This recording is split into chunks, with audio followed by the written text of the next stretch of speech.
This is National Native News. I'm Antonia Gonzalez. Two tribes have asked a federal judge to put an emergency stop to the Keystone XL pipeline. The Rosebud Sioux Tribe and Fort Belknap Indian Community filed a request for a temporary restraining order on Friday. The tribes say it's dangerous to bring construction workers to rural areas amid the COVID-19 pandemic. Victoria Wicks has this report. Last month, the tribes asked federal judge Brian Morris for a temporary restraining order to stop construction before an April 16th hearing. They based the request in part on hazards presented by the coronavirus. Morris replied then that the issue would wait. Native American Rights Fund attorney Wes Furlong says permits are now in place to build on both federal and state lands, and without a TRO, there's no regulatory reason TC Energy can't start construction. They've indicated in filings to the district court that they intend on doing actual pipeline construction this month, beginning at the border on federal land. Now NARF has again petitioned for a TRO because an influx of workers could bring the coronavirus with them from more severely infected states. They've stated, 100 or a couple hundred workers are headed to northern Montana.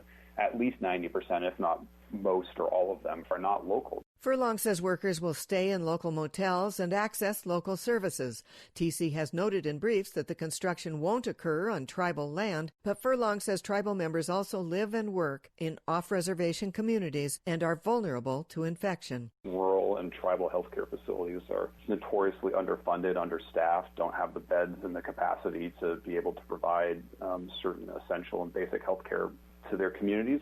Montana Governor Steve Bullock has ordered a shutdown of non-essential services, but according to the Montana Free Press, Bullock has deemed the pipeline to be essential. For National Native News, I'm Victoria Wicks in Rapid City, South Dakota. The Navajo Nation has announced a 57-hour weekend curfew in its fight against COVID-19. As of Monday, the number of positive COVID-19 tests reached 384 and 15 deaths related to the coronavirus. The curfew begins Friday at 8 p.m. through 5 a.m. Monday. Tribal leaders and health officials are urging residents to stay home to slow the spread of COVID-19.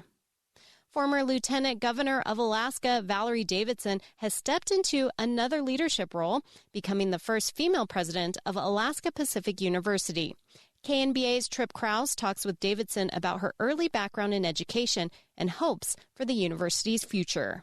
As Alaska Pacific University's president-elect, Nugagaluk Valerie Davidson continues to stay quite busy before she officially takes office, and the ongoing coronavirus pandemic has created some challenges. The university president-elect says Dyson Thorning and a devoted faculty and staff are helping students receive their education online for the time being.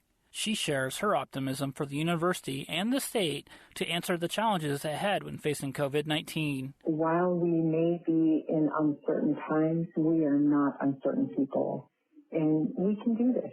Davidson says she's been fascinated by education ever since she was 4 years old. Her career actually began in early childhood education. With a student body of 500, half of APU's undergraduate students are Alaska Native or American Indian. She hopes to increase that percentage across the board. Our vision is to honor Alaska's indigenous heritages while exemplifying excellence and preparing paths for our future. Davidson began serving as university president officially on April 25th. In Anchorage, I'm Tripp Krause. And I'm Antonia Gonzalez.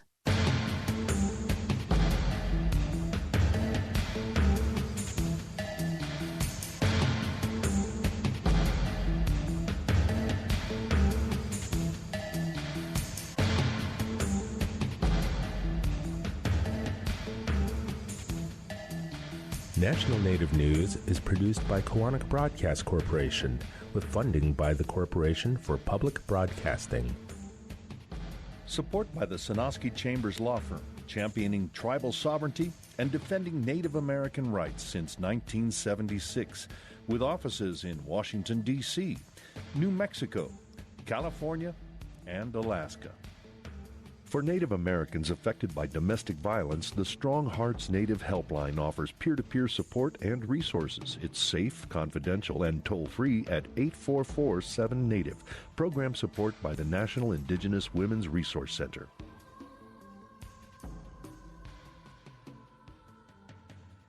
Native Voice One, the Native American Radio Network.